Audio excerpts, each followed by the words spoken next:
Rio has kindly offered to provide class with some extra credit quizzes that he will conduct during recitation. There are some students who will miss recitation, I believe, and he's here to try to figure out a solution for those who will miss them. So. Okay, first of all, apparently somebody left a hat on Thursday. Is this fair?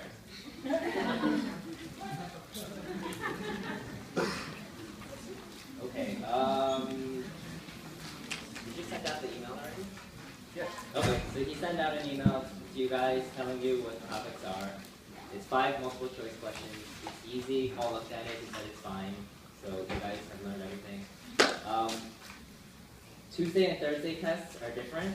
So whoever comes on Tuesday, if you want to tell all your friends on Thursday what's going on, it's not going to help because the questions are different. That being said, you already have the topics, so you can study it. It's going to be open book, so you can bring your book. You can use Google. You can use your iPhone. I don't care. It's probably not to help you.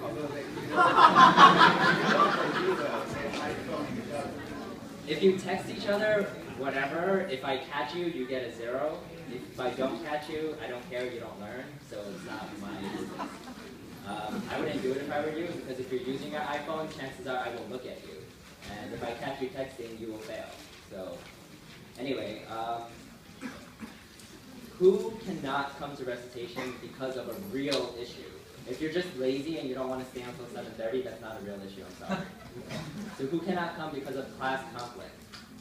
Okay. For you guys that cannot come, I guess there's like 20 of you. Can you guys stay after class either Tuesday or Thursday to take it? Because I think physics doesn't start until what time? 7? Oh, so it's probably not enough time, right? Okay, so What about before class? who can come before class?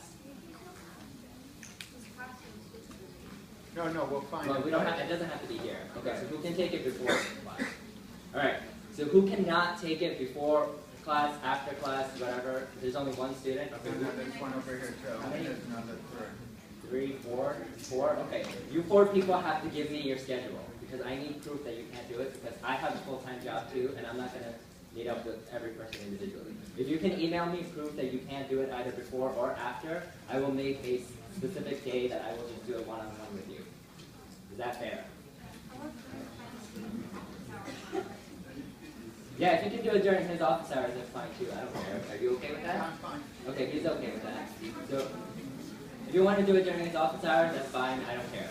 So the way that the quiz is going to be is it's 5 multiple choice questions. If you get 4 or 5 correct, you automatically get a 10.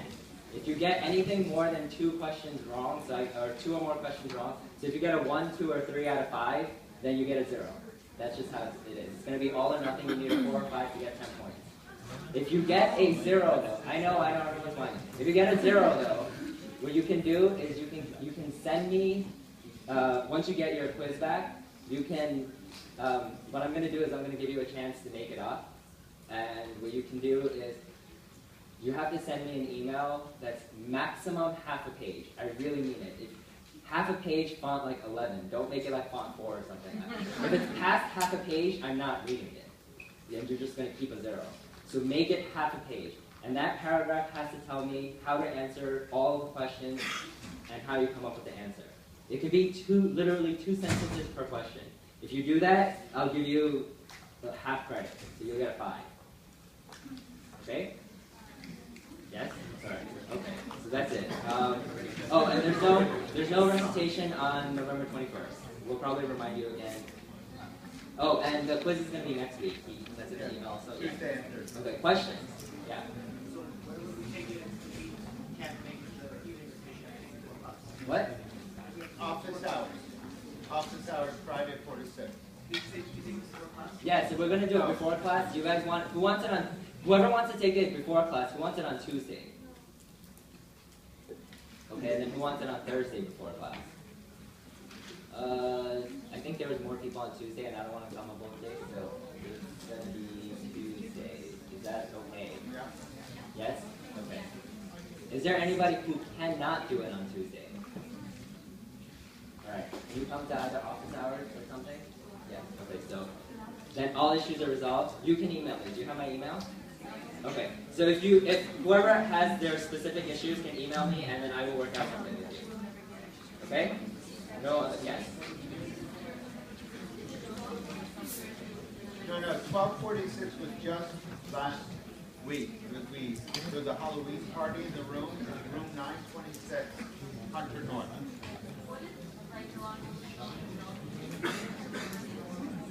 If you can't fit in the room. I mean, it's gonna. I'm giving you 15 minutes for the quiz. So either sit on the floor or stand or do something. No, that was just that one. 926. Other questions? What? You know the 926. fire Yeah. department? Other questions? The left, Yeah. the conference room. I'm sorry? Tuesday before class. We will try to find a room. There was only like 20 people, right? Who's gonna come on next week, Tuesday before class and take it? Yeah, there's only like 20 of you, so we'll either find a room. Well, I'll email you, but it's gonna be next week, so I'll let you know. We'll tell you. We'll tell you. We'll keep you posted. Other questions? Okay. Okay. All right. Thank you. All right. So today we're going to cover two topics. One was about immunoglobulin function, but the first topic is a continuation of last week, where I left off about DNA transcription factor interaction. And I left off with you last week with this movie, which I'm going to play again. Homeodomains are found in many transcription regulatory proteins and mediate their binding to DNA. A single homeodomain consists of 3 overlapping alpha helices packed together by hydrophobic forces. So I should say that homeodomains happen to be, as you'll see very soon when I get to the slide, one of the very critical types of transcription factors that exist. There are many classes of transcription factors. This happens to be the helix-turn-helix class. There are other classes, but many of them follow some similar principles of alpha helices that bind to the major group. The targets, by the way, if you remember a couple lectures ago, enhancer sequences are usually quite small, roughly 6 to 8 nucleotides long, that bind a single protein. These transcription factors don't always bind as a monomer. So for example, this is a monomer, meaning one molecule. A dimer is 2 molecules. And thus sometimes the site is duplicated right next to each other so that the transcription factor binds as a dimer. It's more efficient that way, so it's very often the case. But this is just a very simple monomer transcription factor binding to DNA that it's going to make contacts with. The sites of contact are roughly 5 to 6 nucleotides long. Helix 2 and helix 3 comprise the DNA bonding element, a helix-turn-helix motif. Amino acids in the recognition helix make important sequence-specific contacts with bases in the DNA major groove. 3 side chains from the recognition helix form hydrogen bonds with bases in the DNA. A hydrogen bond is a strong, non-covalent interaction that forms when 2 neighboring electronegative atoms, like oxygen and nitrogen, share a single hydrogen. In addition to the contacts between the recognition helix and the bases in the DNA major groove, an arginine residue from a flexible loop of the protein contacts bases in the minor groove. So this last one is a very funny one. This one, if you notice, for example, the first 3 nucleotides, there should be something very, very clear about the first 3 nucleotides you see. It's something that I suggested to you before, which is that said enhancers are usually 5 to 6 nucleotides long, and notice the 3 contacts this homeodomain makes. 1, 2, 3, all in a row. This is very common for transcription factors, that they have very important sequence specificity that they are targeting to. The other part about what it's targeting to sometimes is a little bit more nondescript, and, you know, for example, whether this nucleotide happens to be here or here in the sequence won't affect whether arginine can bind. It's more of a stability play, so people tend to ignore those aspects of what's called enhancer motifs. there are plenty of A's in a sequence or plenty of T's in a sequence, G's or C's, so you'll always be able to find one in approximately the right location. So this is less of an important nucleotide. They're just showing you that this transcription factor does loop around and look for another base to hold on to at approximately a region. But it's those first three bases that are critical which drive the binding.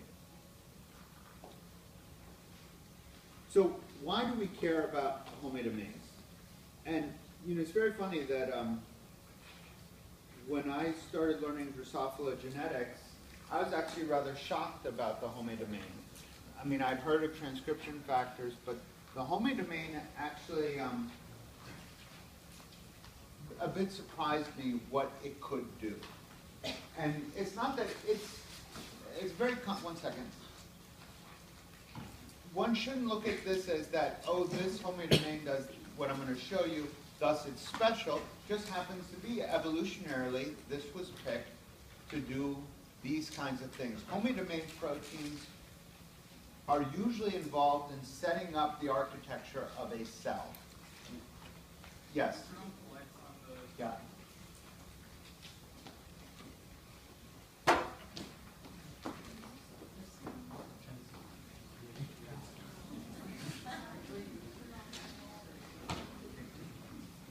Better? So, one of the very strange things is that most of the body plans, most of cell identity, for some strange reason, happens to be the provenance of the homeodomain. And it could have been any transcription factor, theoretically, but it happens to be the homeodomain. And so, throughout any organism you find, it's the homeodomain that drives cell identity, including yeast. There are two types of yeast. There's for yeast Saccharomyces cerevisiae, there's the A type and the alpha type. And what distinguishes those two types is run by a transcription factor that carries a homeodomain-like motif. So it's as ancient as yeast. And yeast is very, very far removed from man. So, and again, it didn't have to be that way. It just happened to be that motif which was carried on. So geneticists have long sought to understand how the body plan is formed, and somewhere around the mid-'80s or so, a group of homeodomain transcription factors were identified. There's a little history here which I will tell you, which is initially these genes were identified because they all had some sequence conservation, and they happened to be all next to each other. And at the time, they didn't know what that sequence conservation was. So they originally referred to these domains of homology. So this is two different gene clusters, one on chromosome 3, one on chromosome 2, that all shared a particular motif that was homologous to each other. We've now done dot matrix plots. We understand the concepts of homology. And they found these homologies that they could find in many places scattered amongst the second chromosome, all linked, and one on the third chromosome. And they called that sequence the homeobox. As it turned out, once they got proteins, they got cDNAs and protein sequence or predicted protein sequence, that homeobox sequence got renamed as the homeodomain as part of the larger protein. So for example, if you look at an ultrabithorax protein or one of these transcription factors, it is pretty standard. It has an N-terminal domain, it has a homeodomain, and it has a C-terminal domain. And again, you might remember the N-terminal domain typically carries activator functions, not always. In homeodomain containing proteins, that tends to be true, that the long N-terminal domain has the activator portion and the C-terminal does not. So again, this is a fairly generic structure, N, homeodomain, C-tail. And again, this was the portion that was homologous in all the genes that I presented above. So that was what was called the homeobox, which became the homeodomain portion of the transcription factor. And it turns out, so this happens to be a set of 5 transcription factors here and 3 transcription factors here. And I will tell you a little bit about how these are involved in body plan in a little bit, but I thought this time I would present the information a little differently. Once it was very clear how it regulated the body plan in Drosophila, people began to look for how are these genes arranged in man. And one of the things they immediately saw is that man had 4 clusters of these genes. And instead of having them split amongst 2 chromosomes like in Drosophila, man has these clusters all in an array. However, the 4 clusters actually are on different chromosomes. So here, for example, here's the antennapedia portion on chromosome 2. You can find orthologs of these genes. A1 is an ortholog of labial. A2 and A3 are orthologs of proboscipedia. A4 is an ortholog of deformed. Here, it's sort of ambiguous. They can't tell whether A5, A6, and A7, which one of these it belongs to. So they just nondescript say it's one of these groups. And here, ABDB, abdominal B, is homologous or orthologous to A9 through A13. And that's one of the clusters in you. You have 4 of those clusters, and each of those clusters have slightly different hereditary versions. So again, B1 is similar to A1, similar to labial. Here, HOX-C cluster doesn't have the B1, B2, B3, but does have some of the other ones. And that's just over evolutionary time, things have been gained or lost. But you can see there was a early cluster which probably had about all 9 of these important tissue-forming, tissue identity transcription factors. So if you now look at these transcription factors, what you can see is that here in Drosophila, they're involved in setting up the body plan, meaning it's abdominal, thoracic segments, and also some brain segments. So here, labial and proboscipedia and deformed are all involved in setting up the brain regions, whereas the rest of the homeodomain-containing transcription factors organize the thoracic and abdominal segments. As you probably have noticed, there are many insects that are segmented. These are controlled by the homeodomain transcription factors. You look, for example, at the HOX-B cluster, you can see this exact layout of expression pattern. That B1, which is similar to labial, here labial is expressed most in the brain. You can find these patterns of expression, these are patterns of expression of these genes, similarly laid out along the nerve cord of a mammal. So these have gone on to be proven that they are involved in setting up the neural axis, the identity along the neural axis. So just like segmentation in flies, it was very quickly shown to impart segment identity, per se, to the nerve cord. So these are not just fringe transcription factors you're learning, these are key regulators of the body plan of mammals. As you can see here, for example, here are those HOX-D clusters. You can see very clearly why, although it was split, for example, in melanogaster, which is the first one I showed you, you can see here in Virilis, for example, ultrabithorax here has been part of the antennapedia cluster, and the split happens to occur here. This is to show you that don't be fooled by evolutionary relationships. Just because this happened to be the first one you studied, and you find it hard to believe that these two were once joined, and that's why this is all joined together as well, you can very easily, if you look at other organisms, quickly see ultrabithorax is part of this cluster. This is, again, we were discussing cluster organization of genes, and you can see if you look hard enough, and this is actually one of your homeworks, by the way, homework 9, I believe. It's this, go through how clusters form, and that's part of homework 9. So it's important to see here, for example, there's a break in this particular species between labial and proboscipedia. So just because you look at something today in evolutionary time, it's very, very hard to guess what it looked like in its original state. So that's one of the reasons I show you this slide. Can you repeat the significance of the clusters? The gene clusters are gene duplications of the same transcription factor.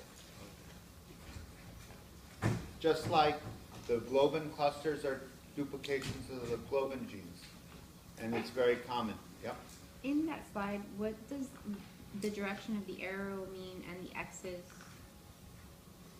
X's mean this is in one orientation, this means in the other orientation. See, there's an arrow here, it's the direction of transcription. Here, this is the direction of transcription. They've been flipped over time. That's why you see in different orientations. These are breaks in the chromosome. These are on different chromosomes. There was another, yeah?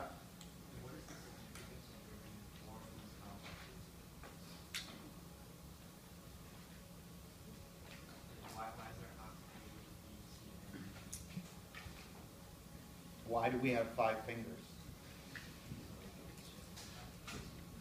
I mean, it's a question I can't even begin to answer. I mean, I don't know why we have so many genes. Huh? Death. Yes, you need all of them to work, otherwise you die. But I can't tell you why we had to have 4 of them.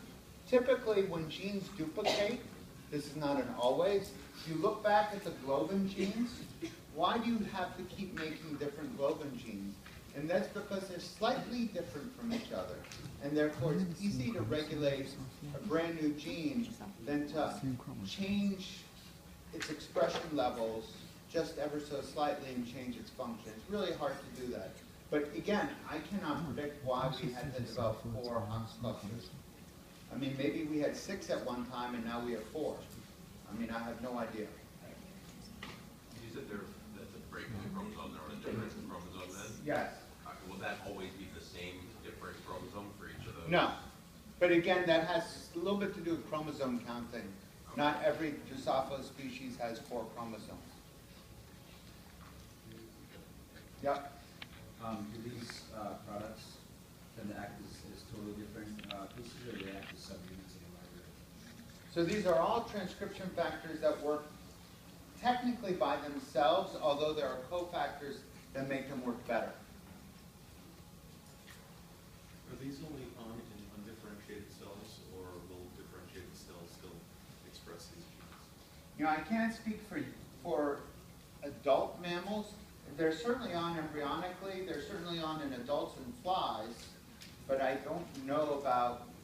They're usually there to set up patterns, but I can't be sure in mammals whether you need them to maintain the pattern as well. Right? There are 2 ways you can set up pattern. You can make it, establish it, and then it goes away, you go away and the pattern exists, or you can establish it and maintain it.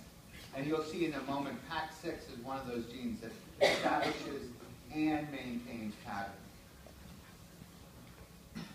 So, again, here's what body segmentation in Drosophila looks like. For example, this is that early embryo that we were talking about not so long ago at blastoderm. And while I won't bore you with the details today about how the body plan gets broken down, it gets broken down immediately as a blastoderm into individual segments. So as soon as the nuclei start forming, the body starts breaking down into individual segments with their identities. Those identities are, you can see followed through on the first instar larva. This is the first larva that's born from the embryo, and you can actually recognize pattern by the little hairs on its back. So you can see there, you'll see a nicer picture of it shortly. There are little hairs called denticle belts. And these denticle belts define sort of the overt pattern of the segment. And again, you can see when that larva finally metamorphosizes into a fly, it's very obvious to see the abdominal segments, the thoracic segments, and the head segment. So again, the body plan is fully formed by these transcription factors. Here's just an example for you. Here is a wild-type larvae. This has been hollowed out, and you can see the denticle belts. Here's abdominal 1, abdominal 2. These are the denticle belts. And you can see that if we delete from this animal all 5 of these genes, these are 5 of the segmentation genes involved in setting a pattern, you lose all pattern. All the pattern is gone. In fact, not only is all pattern gone, you can't, every pattern is identical. So it's not that the segmentation doesn't exist without the homeotics. The homeotics imparts identity to those segments. Here you can see now you can take this fly, you can take this genetic background and overexpress antennapedia throughout the entire animal. And now every segment becomes a thoracic identity or T2 identity. If you do the same experiment for ultrabithorax, every segment becomes abdominal 1. You're able to impart a baseline no identity with the ultrabithorax identity. And you can do that again with ABDA. So these are clearly, it's very, very clear that they're able to impart identity by themselves.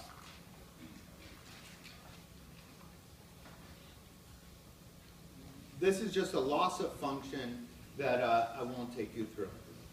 So one of the things that I want to get across to you is that these homeodomain proteins are common.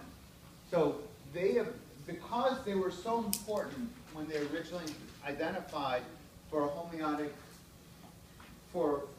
transformation, people hypothesized every cell in your body that had to have an identity might be imparted by a homeodomain type protein. So they went after them with reckless abandon and tried to find every single one. In fact, there were tons of them. So not just these 9, there are plenty other homologs to these 9 homeodomain proteins that are throughout. Now, I won't bore you with their names here, but you can see that these are I should say one other thing is that the homeodomain region that binds DNA is 61 amino acids. Highly conserved 61 amino acids. And again, that goes all the way down to yeast as well. So these are 61 amino acids. They have a helix motif, highly conserved residues throughout evolutionary history, no matter what species you look at. And I think I have, yeah. So here's just another extensive list of more of them that people have aligned and looked at where the homologies are. And you can see here, for example, these are yeast. These are the MAT alpha and MAT A1 homeodomain containing proteins, which are also part of this generic class of homeodomain containing proteins. So this is an extremely important evolutionary mechanism to control identity in a cell.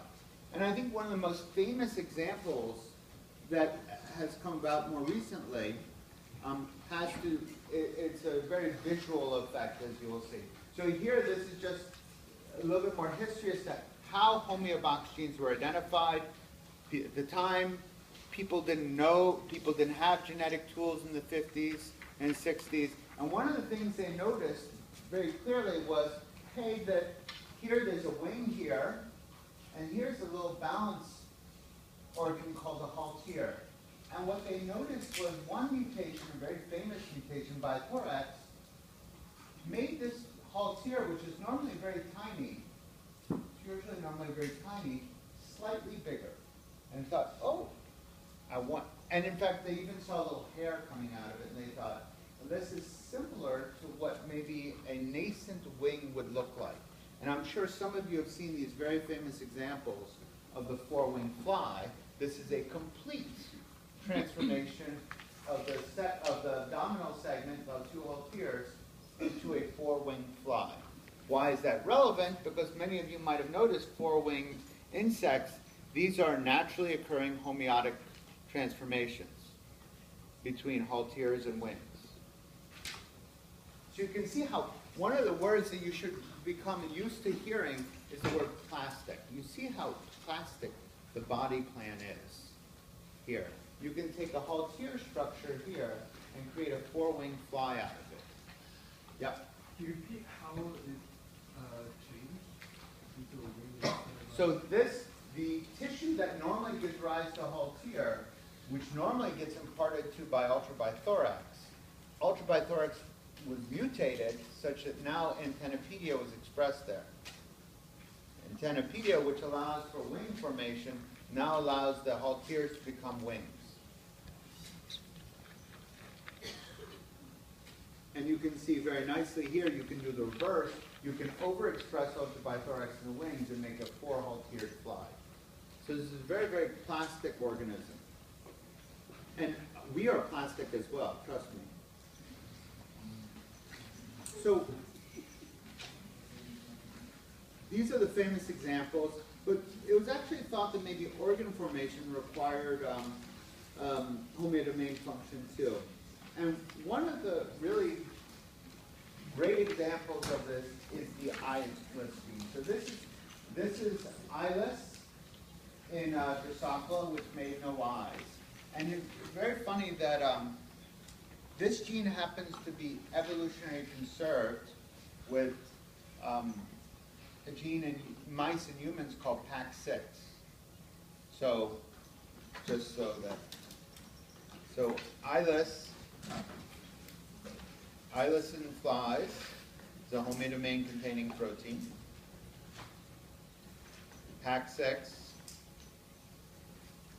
in human and mouse is the ortholog of eyeless. Okay? So, and it was funny, PAX6 mutants in mice also created what was called cyclopedia, meaning the mice had no eyes and they actually had one eye socket. So they would look like cyclops mutations. Yep? I just want to double check. So homeodomain is a transcription factor that always has 3 helices. That is correct. That is the definition of a homeodomain. It has a helix-turn-helix motif with 3 helices. And so here you can see an example of a fly. In this particular fly, the fly is very plastic. You can see here, this is a lack of eye tissue in an eyeless mutant. You can also have gain of antenna tissue in the eye socket. So there's a normal antenna and the eye becomes antenna here.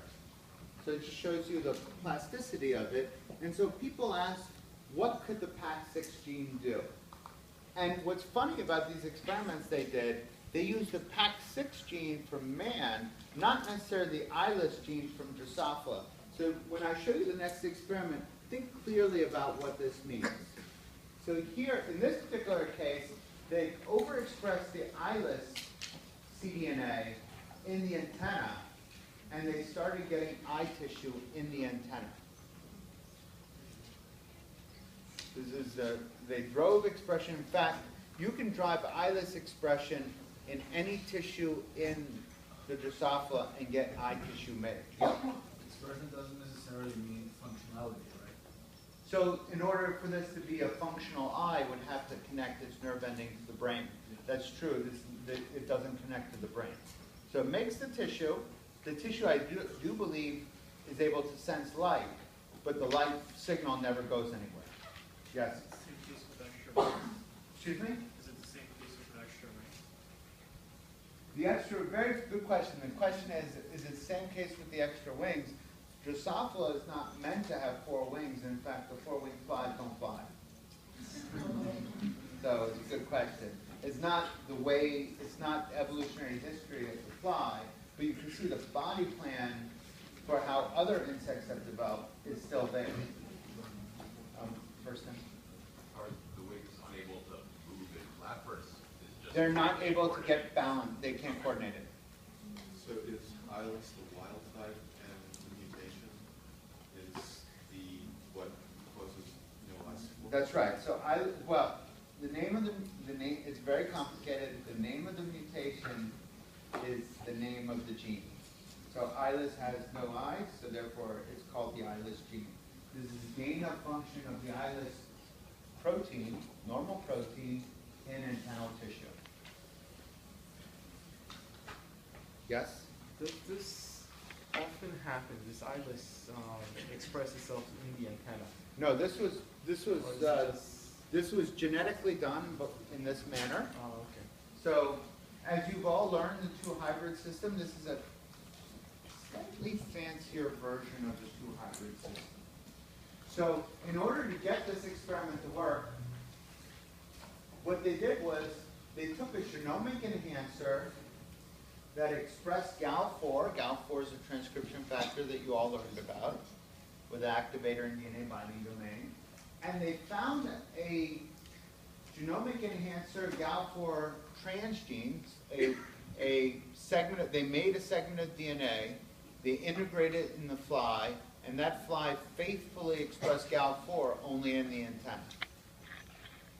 There are questions about that. So this is important you understand this. They have a genomic enhancer that's antennal specific. You're driving expression of Gal4, which is transcription factor, in the antenna. In an adult, let's say. Okay, and this is a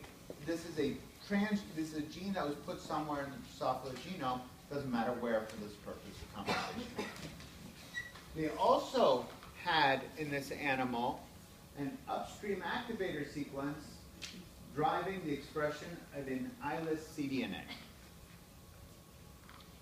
So if you put these two genes together in the same animal by crossing in the two flies together, what you have is that eye-specific expression of Gal4, or I mean antennal-specific expression of Gal4. Gal4 binds to UAS, drives eyeless cDNA expression, and voila, you get eyes in the antenna.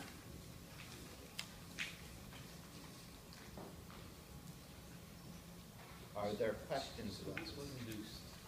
It was induced. It's not something that naturally occurred. Since these are transgenes, of course it's man-made. Yeah, okay. I just wanted to... So this is a knockout experiment where you're knocking out the function of the antenna, so the eye, Where's the knockout of the antenna? the eyeless embryonic. Oh. So again, it shows you the power of the homeodomain to supplant the identity that was there before. So it overpowers whatever antennal identity there was to create an eye identity. What specifically is Gal4 next to on the genome? You mean what is this transgene next to? Yeah. It can be anywhere in the genome. But to make it specific to the antenna, is it next to a structural protein? I'll answer your question in a moment. I'll go back to your question. Yeah. Two things. So whatever is fading cells usually to become antenna cells are not mutated? Do we know ones that they are? Or, if they are, let's say they are, Yeah. PAC6 is able to So it's usually suppress just them. like a string of this specific type of protein.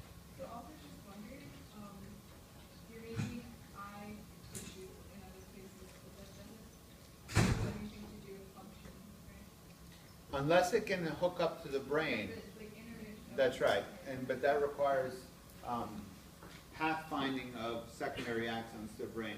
So actually, because you asked this question, penalty of asking questions sometimes. Going back to this slide, here's the normal expression pattern of sex chrome-produced antennapedia, ultraviolet, ABDA, and ABDB. Notice here, antennapedia expression goes from thoracic 1 all the way to abdominal 3. Ultrabithorax goes from thoracic 3 roughly all the way down to abdominal 13.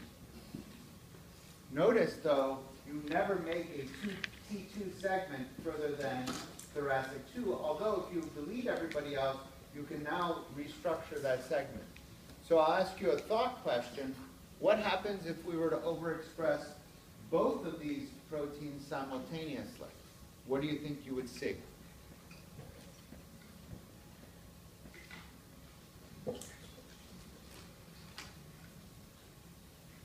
Only UBX. Only UBX, because UBX beats antennapedia. So there is a strength of transcription factor and a way to drive identity. And PAC6 happens to be pretty damn strong because PAC6 can reformat the identity of many, many types of tissue. It's one of the strongest one that exists. Yep?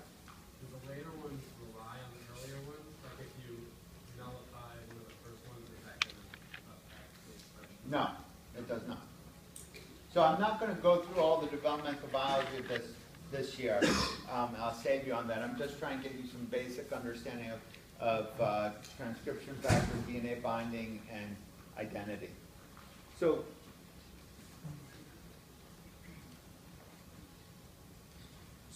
going back to the slide, you asked a very, very good question. One that's going to get an answer you're not going to like. His question was, where is this genomic enhancer GAL4 in the chromosome? It's a very important question. Usually I offer it up, but since you asked the question, I will actually go through it in more detail. So, we've discussed on many occasions genes, exons, enhancers all over the place. Right? We've discussed this many times. And I told you how a transcription, how the TSS gets operated and how the RNA pol 2 binds and starts going is dependent on how these enhancers recruit RNA pol 2 to the TBP site. Each enhancer has its own value and its own way of, some are activating, some are repressing, some are mixtures. And it's a very, very complex array. I tried to sort of show you that from the globin stuff, that you could see that the litany of enhancers along near a transcription unit and how each one works and their interdependencies is extremely complex. Yeah? I just want to double check two things.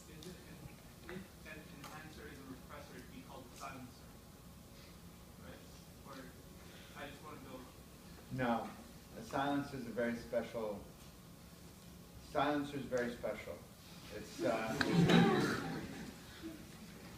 the description?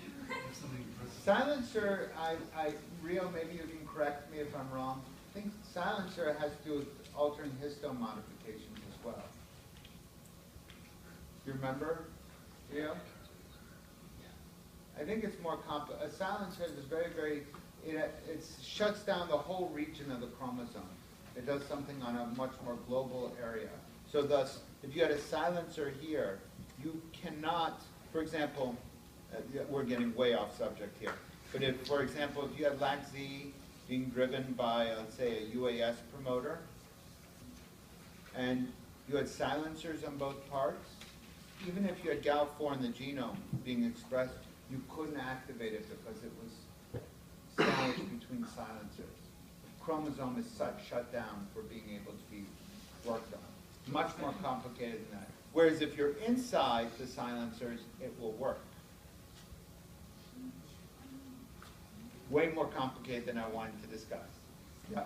Does that mean that whatever's put into GAL4 has to be between silencers? In the example that I med for him, yes, in that case. But again, we don't use silencers. It's just trying to answer your question.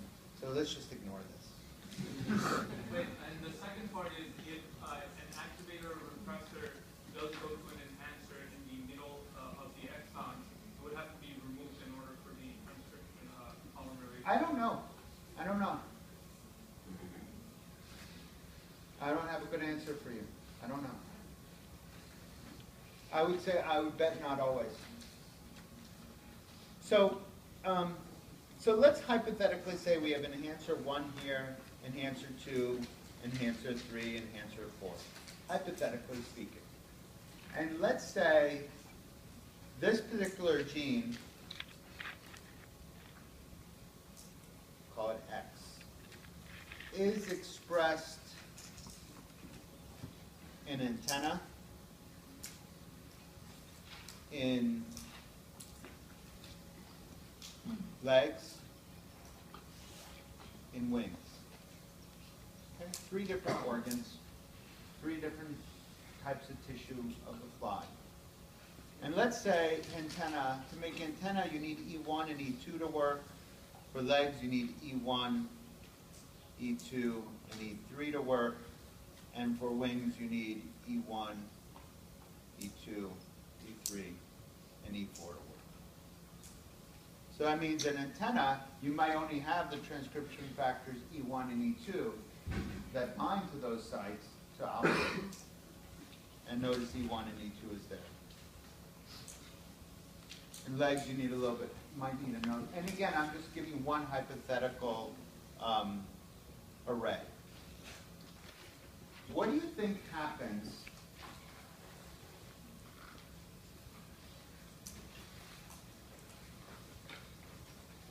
I think it just got unplugged.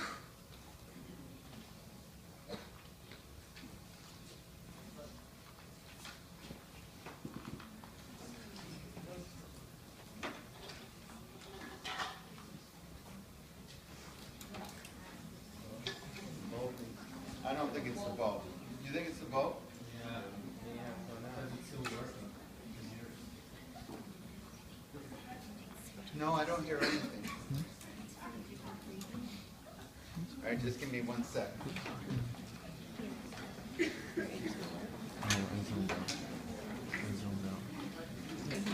I zoomed out. I'm gonna watch it later. I'm just here to record right now.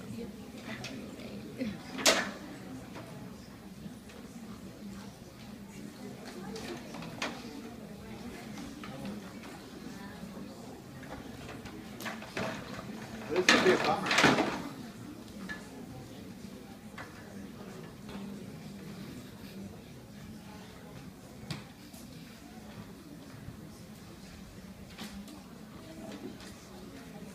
Probably so. So what do you think would happen if we put, let's say, a LAC-Z gene here with a minimal promoter and nothing else?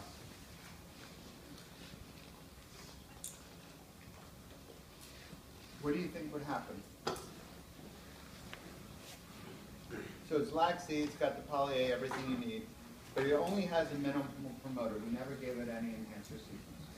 What happens?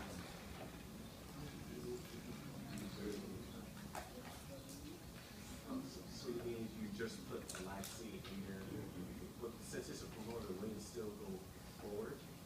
It's got a minimal promoter only. Yeah, it would still go forward, meaning not as often.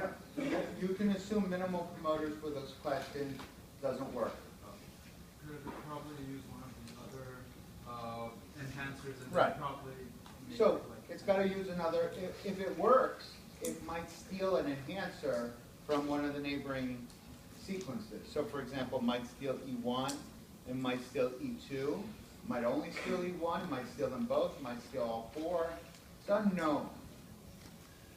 But you could look at LAC-Z expression and know what enhancers it took, because you could just look for activity of LAC-Z. And you would see, oh, it's expressed in the antenna. I know, and let's say, for example, E1 is no expression.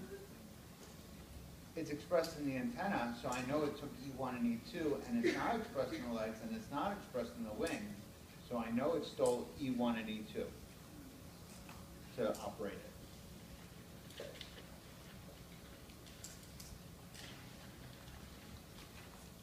Did I answer your question yet? Not sure. Okay, I will continue.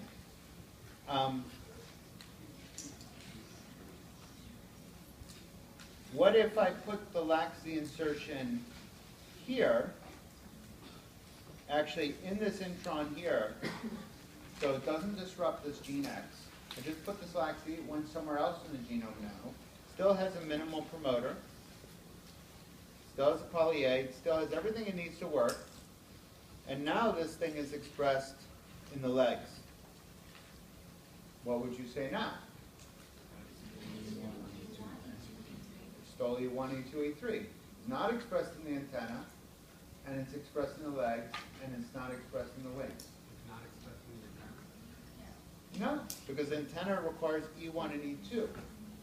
Once you have E3, you're no longer expressed in the antenna, because those three enhancers work together that only allow leg expression, don't allow wing expression. So the Gal 4 is going to be placed in a certain location on the enhancer, on an enhancer site. Right. So actually what they do is they're much more clever than what I presented up there, is they have what's called UAS reporter lines for LAC-Z or GFP. And what they do, oh, that would have not been funny. What they do is, they're much more clever than what I presented to you, is they have now taken Gal4 instead of LAC-Z and made thousands of integrations in the genome. They have no idea what enhancers it's stolen. Thousands and thousands of Gal4 integrations. And they don't care what enhancer is stolen. They ask what enhancer has been stolen by crossing it to a UAS LAC-Z or a UAS GFP, and they analyze the whole animal where GFP or LAC-Z is expressed. So then by default, they don't make a priori prediction what enhancer I'm stealing. They just look for the facts. Are you antennal only? Are you leg only? Are you wing only? They just do it just empirically. Wherever it lands, if you're antennal only, you'll only express in the antenna. And they use a reporter, and then once they know that line expresses antennal only, then they cross in a different transgene, UAS driving your cDNA of interest, and see your cDNA only expressed in that same tissue. Yes? When you say that enhancer region is stolen, are you saying that it's been moved to another spot? Again, I'm not getting you. this goes back to the idea of thievery here. So this is stealing enhancers. You see, here, this gene X had a set of enhancers. Had E1, E2, E3, E4 to work its gene. Has its own enhancers. Here, this minimal promoter driving line C is stealing enhancers from across this gene. Yep? It might be that it's stealing the activator, but the enhancer. You don't know the enhancer. Well, it's stealing the function of the enhancer. Obviously, it's metaphorical when I say enhancer. It's obviously the proteins that bind those enhancer sequences. It's obviously the sequences, DNA is not an active participant. It's the proteins that bind to them which are active. And then from that, you'd be able to tell which of those proteins are expressed in various tissues depending on the reporter gene, whether the reporter gene is expressed. Notice that neither of these two faithfully mimic the expression of gene X. Gene X is expressed in the antenna, the legs, and the wings. This LAC-Z is only expressed in the legs, and this one is only expressed in the antenna. You are stealing enhancers from an endogenous gene. Yep. Is it completing the gene for the enhancers? That's a different issue. You can certainly, depending on how bad your integration is. For example, this could really, because it's integrating in the gene, could screw up the gene itself. And this could certainly be so close to the promoter that it is stealing a bit too much. But what did I tell you about the size of enhancers are? Very small. What do you think the likelihood of those 6 nucleotides or so being found just somewhere in the genome? In non-gene spaces. What is the probability of finding those 6 nucleotides? 1 in 4,000. Genome's a big place. So it's easy to steal enhancers that were never earmarked for a particular gene. Enhancers that are essentially never seem to be working because they're not next to a gene. So even non-gene regions carry enhancer-type sequences that can be used to drive reporters such as Gal4. You had a question. Yeah, I just wanted to make sure I have it straight. The antenna-specific alphors determined empirically with reporter genes, and then those lines of flies are maintained for the overexpression experiments that you. That is correct. Okay. That is correct. Yes. I just wanted to know if there would be any background, because you do have the laxity and the minimal promoter. So would you sort of at least, just some baseline level of expression wherever the site of integration was? So again, so the answer is sort of yes, but they are heavily selected lines that they keep. So if there was baseline expression on lots of tissue and then a lot in antenna, that would be thrown out. They really, because experimentally it's hard to do experiments when you're fighting your self-imposed background. You know it has background in other tissue, and you're trying to score something for antenna. You don't want to inadvertently think that, well, maybe I'm doing something to the peripheral tissue that lays the groundwork for what I did in the antenna. So you would want it antennal specific with no background. And that you can empirically see because you just look at GFP and laxity expression with a UAS reporter and you would know right away. There was another question, I think. Yes?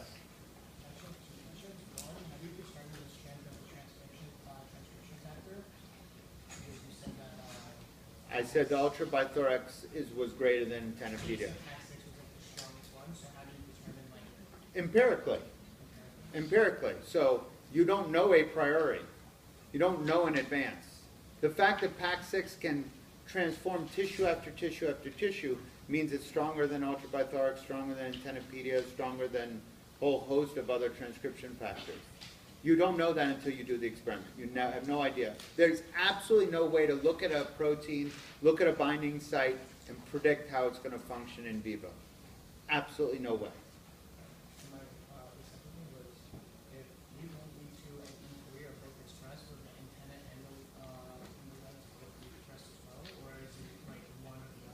So you, again, so for example here, in the antenna, for example, gene X is on in the antenna because the proteins that bind E1 and E2 are also expressed in the antenna. Yes. But E3 is not. The protein binds E3 is not. Whereas in the leg, all three proteins are bound. The third protein supplants whatever effect having two would have had, and you get this. That doesn't mean it's the same type of, exact type of expression. Leg is slightly different morphology than an antenna, so you might want it on in different parts of the leg segment versus the antennal segment. So again, this idea of stealing I actually do usually go over that when I talk about this slide, but I was a little concerned that you guys wouldn't like that. So, but it's your first taste into what's called transgenesis, putting genes that don't belong into a genome. Transgene means it's a gene that came from another species or source that was artificially incorporated into your genome. Technically speaking, HIV, since it goes into your genome, is a transgene. Yep. How is that different than transformation? Well, transformation in bacteria is adding an episomal piece of DNA that's not integrated into the chromosome. But again, I don't know the history of why the word is called transformation. Transgene is a definition where you put a foreign piece of DNA into a host genome. So you can do that, put foreign DNA into a bacterial genome, and they would be transgenic bacteria. But when we put plasmidins, those are free-floating. They're not incorporated into the genome. Yep? We used to put countless Gal4 sites throughout various issues. Now when they didn't know or care particularly which cancers they were stealing, would they then subsequently compel based on the expression of the different tissues? That's right. So then they would cross it to what's called reporter lines. Instead of UAS islets, they would cross UAS GFP, UAS laxi, and stain whole flies or look at whole flies. So I guess I'm asking what the end game for that is. Is it based on where in the regular gene? The end game is you want to be able to manipulate different cells to test different ideas. Okay. I want to test how this gene works on eye. I want to test how this gene works on the wing. I want to test how this gene works on the leg. So it would be the site, the location where you inserted it, that would you could theoretically put something else in. No, no, no. You use this as a transgene. This would now called a driver line. This is an antennal driver line. You have another line that's a proboscis driver line. You can have it down to a single neuron. There are neurons in the brain of a fly that control circadian rhythm. There are, I think, 2 or 4 cells. You can have expression in just those 4 cells, so you can tweak circadian rhythms by turning on or turning on extra genes or trying to disrupt the process of circadian rhythm by just playing with those 4 cells in the brain. Nowhere else in the entire body but 4 cells in the brain. And you can find enhancers like that as well. Yeah? For the expression of gene X, per se, in the antenna, you said it's only enhancer 1 and 2. Does it necessarily mean that 3 and 4 are not found, or they could be repressed, the proteins? So that's a funny question. So the question is, so for example, let's say E1, E2, E3 are expressed in legs, but only E1 and E2 are expressed in antenna. So there is still an E3 DNA site, right, in every cell. What happens to that site? Is it voided? Is there nothing there? Nothing bind to it? Sometimes yes, sometimes no. You know, but we know that, for example, how they empirically do these experiments is they would delete it and show that even if something was bound there, it has no value to driving antennal specific expression of that particular gene.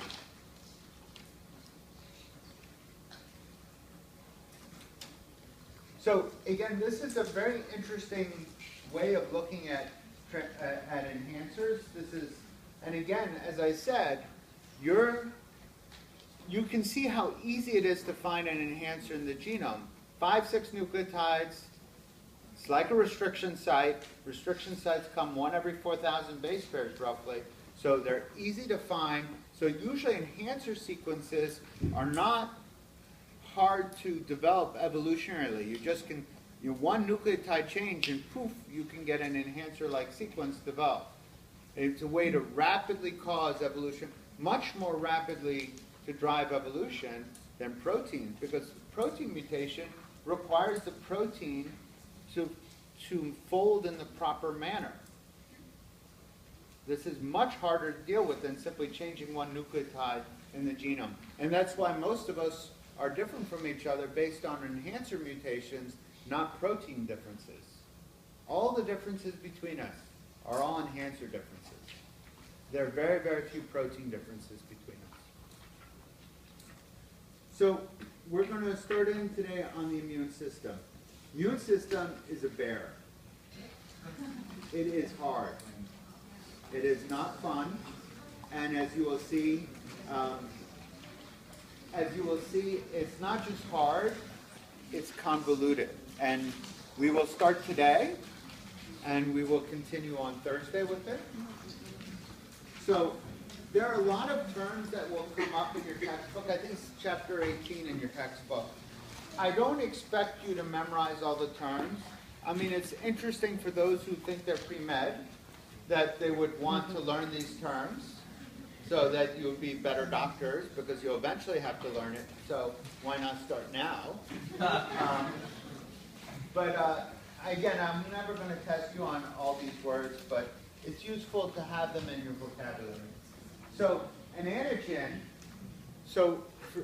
when you have an infection, a typical antigen is part of the infection, the proteins in the infection being broken down into just a few stretches of amino acids. How many amino acids did I tell you were sufficient to suggest identity for a protein? Maybe I didn't tell you. Huh? How many amino acids in a row? How many amino acids in a row are necessary? 10. 10. What One is 1 in 20 to the 10th power. Right? It's 20 different amino acids, 10 in a row. 1 in 20 to the 10th power is big number. Big number. So it's not 10, it's less. It's like 5, 4, 5. 4 or 5 in a row pretty much can give you identity of a protein because it's 1 in 20th to the 4th or 5th power. That's a lot of degree of specificity. Yeah. That's assuming that they were some repeat sequence that's not like you mentioned. Right. That assumes it's not right. Right. I'm not obviously if it's a polyglutamine that's one amino acid repeated 3 times. That's actually, but that's right. That would. Are most things that are not polyglutamine? Right. Are most of them going to be that specific that 4 or 5 is sufficient, or are there Yes. lots of others? Most things are going to be 4 or 5 amino acids. And remember, if I have a 100 amino acid protein and I break it down into 25 amino acids chunks, certainly some portion of those 5 amino acid chunks are going to be specific for that protein. Yeah, I made 20 out of 100. Some of them are going to be good. Some of them are going to be, as you said, not specific. So an antigen is considered to be what a B cell responds to in order to drive antibody diversity. So you send something, it binds, and that thing that binds is called an antigen. B cell is one of the cells that are involved in recognizing that antigen. You have other cells that are also involved in this process. T cells work with B cells to communicate properties of that antigen. So you have to have B and T cells work together in order to communicate the identity of that antigen. Adaptive immunity is as it sounds. Once you start making an antibody to a particular antigen, you get better at it. The B cells get better and better and better. Initially, they're okay binding at it. So, I should say one thing about enhancer DNA binding. What do you think the binding properties of an enhancer protein is to DNA? What do you think the on-off rate might be? And I'll give you some variation. 10 to the 9th binding is like your flight or fight response at adenine. Epinephrine to beta-adrenergic receptors are binding about 10 to the -9 affinity. That's pretty good affinity. Gets you fast on rates. 10 to the -3 affinity. It takes forever to bind. What do you think DNA protein binding is in that range? 10 to the 3? 10 to the 9? Where is it? I have 10 to the 6 here, so that's medium. 7, 8. Okay, before I give you the answer, do you want enhancer sequences to bind their proteins irreversibly? Right, so 10 to the 9 starts getting dangerously close to irreversible. You want the enhancer sequences to be able to bind, bring in Pol2, and maybe go off and do something else. If every enhancer bound its transcription factor, you would actually suck transcription factors out of the nucleoplasm. So you would actually run out of them to some degree. So, in fact, you want the off rates somewhere around 10 to the 6. You want them to bind, but not necessarily so well. However, for an antibody response, you want that B cell to bind your antigen well. And those affinities start off around 10 to the -8, 10 to the -9. And because it's an adaptive immunity, it becomes 10 to the -10, 10 to the -11, 10 to the -12. It gets better and better at being able to bind to the antigen. And that's good for you, because that means you get better and better at fighting infection. The better it binds,